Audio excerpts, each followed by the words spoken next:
Welcome to the Deep Dive, your shortcut to being well-informed.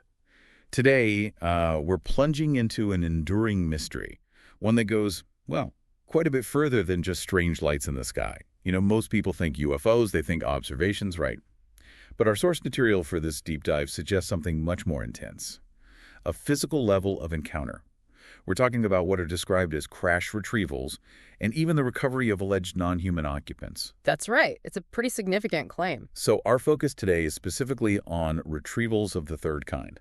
This isn't just like spotting something odd up there. No, not at all. It's about the physical recovery, supposedly, of downed or abandoned objects and their purported occupants, often under military or official custody, according to the sources. Exactly. That custody part is key in these accounts. And to navigate this fascinating and, let's be honest, pretty controversial topic, we're mainly drawing from Leonard H. Stringfield's work. Yes, his big report, Retrievals of the Third Kind, originally published by MUFON and FSR. Right, the Mutual UFO Network and Flying Saucer Review, and we also have some other supporting documents, excerpts, that kind of thing.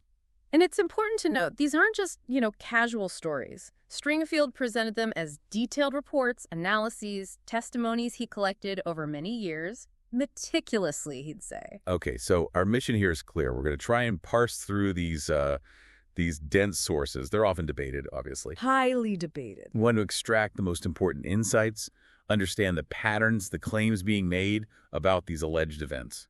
And crucially, we're here to understand what the sources say and why these accounts became such a big part of the UFO narrative. Exactly. Without taking sides on whether it all happened or not, we're looking at the story being told in these documents.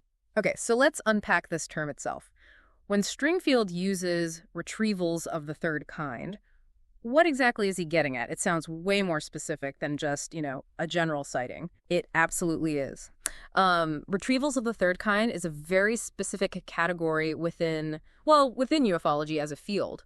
It refers explicitly to incidents where a crashed or maybe abandoned unidentified object, along with its reported occupants, is physically recovered. Physically recovered. Yes, and often, the reports claim, by military or government agencies. This is really different from other types of encounters people talk about. Like the close encounter scale. First kind, second kind. Exactly. Think of first kind, that's just seeing something, an observation. Second kind involves physical effects, like on the ground or on equipment. And then you hear about fourth kind, abductions. Right. So Stringfield emphasized that these third kind retrievals represent alleged events of the absolute highest security and significance, according to his sources. Okay. And the historical context here. These reports really picked up after World War II, didn't they? They did. The sources highlight a huge surge in public interest and reports right after the war. Now, the scientific community, generally speaking, was skeptical. As you might expect. Right. And you had official projects like the Air Force's Project Blue Book set up partly to handle public inquiries. But Stringfield's work and the sources he used, they imply that these official channels didn't really fully investigate many of the more serious cases. Even though they had access to tons of reports. Well, the sources describe thousands of UFO reports being available. But the narrative Stringfield presents is one where the really sensitive stuff, the alleged crashes, was handled differently, secretly. Which creates this challenging environment for anyone trying to find out what actually happened, right? Yeah. Because of all the alleged secrecy. Exactly. The sources describe pervasive official secrecy, classification levels that supposedly went beyond top secret. So getting verifiable knowledge is presented as extremely difficult. Okay, here's where it gets really interesting then. Because Stringfield's work compiles, an astonishing number of these alleged incidents. It does. Dozens. And each one has these fascinating, sometimes, frankly, chilling details. So rather than just list them all out, what were some of the most, consistent patterns or striking details that Stringfield really emphasized across these different cases? Yeah, that's really the core of Stringfield's contribution, I think. He wasn't just collecting stories. He was meticulously looking for patterns. Now, the most famous incident is probably Roswell, 1947, New Mexico. Everyone knows Roswell, the weather balloon story. Right. The sources claim, of course, that the initial military announcement was about a flying disc, and that was quickly retracted to the weather balloon explanation. Stringfield focused on the details that allegedly emerged later. What kind of details? According to the documents he compiled, Roswell was described as a crashed object of unknown origin. The alleged materials were often reported as, like, extremely thin, light, yet incredibly strong. Huh. Like foil, but you couldn't dent it, that kind of thing? Something like that. Non-metallic description sometimes, too. And no discernible method of propulsion, no engine, no jets, nothing obvious. Okay. And what about the occupants, the alleged occupants in those Roswell accounts? Ah, yes.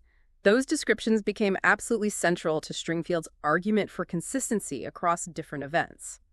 In the Roswell reports, within the sources we have, the occupants were often described as small creatures, maybe 3 to 4 feet tall. Small. Okay. Hairless, with large heads and eyes, slits for mouths, and notably 4-fingered hands, wearing like one-piece suits. 4 fingers, that's specific. It is. And what Stringfield noted was that these specific details about the alleged bodies, the debris, the 4 fingers that consistently reappeared in accounts he gathered from other purported crash sites years later, different locations. So it wasn't just Roswell, it became a kind of template. That's what he argued. And the sources also frequently mention Wright-Patterson Air Force Base in Ohio Right, Pat. as a recurring destination, a place where these retrieved materials and, well, bodies were allegedly taken for study. So this consistency across incidents was his main focus then, more than just proving any single case. Precisely. Beyond Roswell, he meticulously cataloged dozens more incidents over the decades that seemed to, echo these themes. Take, for example, a case he highlighted in Kingman, Arizona, 1953. Okay, Kingman 53. The description there was of a metallic disc, smaller, maybe 20 feet across, and its alleged occupants, again, reported as 3.5 to 4 feet tall. Similar height range. Yes, but this time, brown skin, large heads, large eyes, no visible ears or noses, and no hair. Still the large head, big eyes, no hair pattern. Exactly. This account came from a witness identified only as RM, and again, it emphasized military retrieval. Rapid, secure.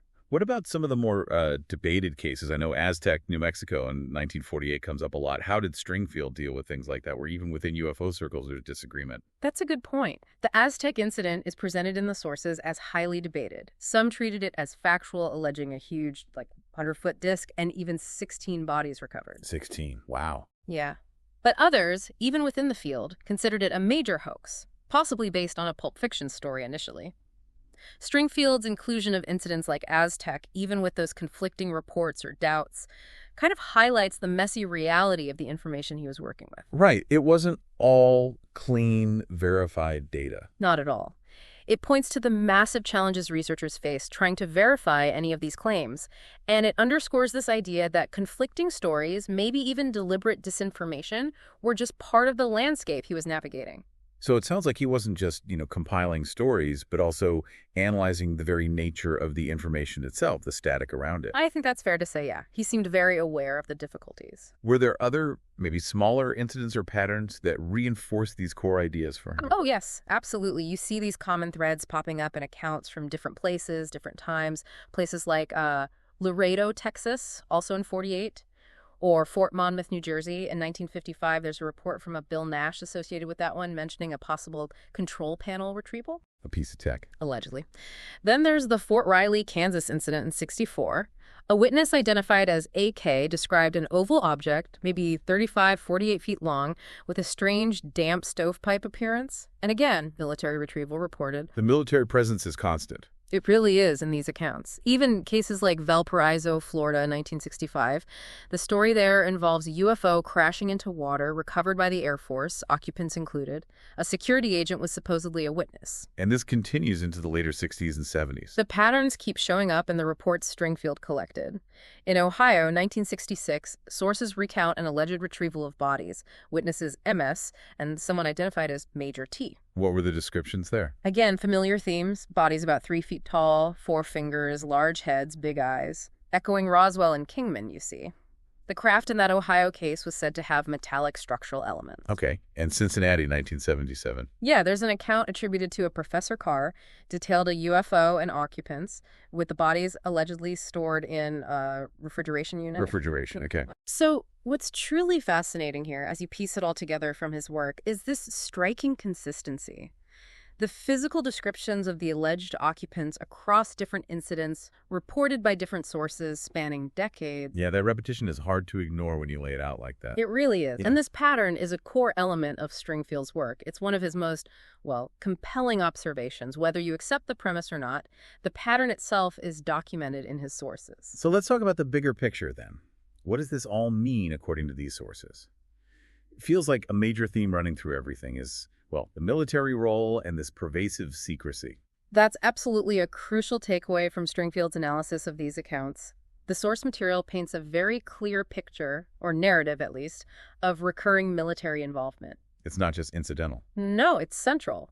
You see the consistent mention of the Air Force, sometimes the FBI, various military intelligence units. They're purportedly involved in the retrieval, the transport, the storage, the analysis of both the objects and the bodies. And Wright-Patterson keeps coming up. Wright-Patterson Air Force Base, yes. Repeatedly mentioned as a kind of central hub for housing these materials and conducting the analysis, according to these claims. And the methods described for actually managing these alleged incidents sound pretty intense too. Oh, yeah. The sources detail things like rapid deployment of specialized teams, very strict security cordons, and claims of pressure or even outright threats against witnesses to ensure their silence. It really paints a picture of a tightly controlled, almost paramilitary operation surrounding each alleged event. Indeed.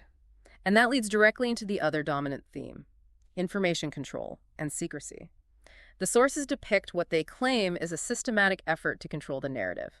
Official denials are issued, sometimes conflicting stories emerge, and information is classified at levels described as security beyond top secret. Which again makes it incredibly hard for anyone on the outside, like Stringfield, to get verifiable proof. Exactly. It forced researchers like him to rely heavily on anonymous sources, whistleblowers, people willing to speak off the record, often decades later. Which obviously opens up questions about reliability, but it was maybe the only way to get these stories. That's the dilemma presented. The sources also mentioned facing what they perceived as official suppression and even alleged disinformation campaigns, intentional efforts to maybe muddy the waters or divert public interest. A scoffing campaign, as some put it. Wow. It's not just about physical objects and bodies either. Stringfield himself seemed to go a bit further in his own thinking. He did. Towards the end of his research compilation, he introduces his own hypothesis, drawing from some of the stranger aspects of the accounts. He suggests there might be a psychical or even paranormal component. What does he mean by that? Well, he considers the possibility that the phenomenon, whatever it is, might involve more than just, nuts and bolts hardware, perhaps including abilities to affect the human mind, or, as he put it, imposing controls on observers. So maybe manipulating what witnesses perceive or remember. That seems to be the implication he was exploring. It adds another layer of complexity, doesn't it? It really does. So if we connect all this back to the bigger picture, these sources, taken together, they present this compelling, though unverified, narrative of alleged large-scale information control surrounding potentially extraordinary events. Yes. And it definitely raises an important question for all of us, as consumers of information. What are the implications if public access to knowledge about potentially world-altering events is limited or manipulated, as these sources claim? It makes you think about how we know what we know. Exactly. It forces you to consider the dynamics of knowledge acquisition itself and how our understanding of reality could be shaped, or maybe limited, by those who allegedly control the flow of information. Okay, so to recap our deep dive today, we've explored this very specific category called retrievals of the third kind. Not just sightings, but alleged physical recovery. Right. Recovery of crashed objects and their purported non-human occupants. We've looked at the striking consistency in the physical descriptions given for these alleged occupants and craft across many different reported incidents. Spanning decades, different locations, but similar details keep popping up in the accounts. And a pervasive theme, really drilled down in Stringfield's work based on his sources, is the constant role of the military and this deep official secrecy surrounding these alleged events. That secrecy aspect is almost as central as the alleged events themselves in his narrative. And while we've been exploring accounts that are, highly speculative, this kind of deep dive offers really valuable practice, I think. practice in spotting patterns in complex stories. Evaluating claims from various, sometimes conflicting sources. And just understanding how information and maybe the control of that information can shape how we perceive reality. It's about sharpening your critical thinking, really, regardless of what you ultimately believe about this specific topic. Absolutely. It's an exercise in analyzing narrative and evidence, or lack thereof. So here's a final thought to leave you with, building on everything we've discussed from these sources. If the events and patterns described in Stringfield's work, these claims of advanced technology, non-human intelligence, and the systematic information control alongside it, if any significant part of that were ever somehow confirmed as true, Yeah. what fundamental assumptions about our world, about our technology, our history, our place in the universe, what would need to change?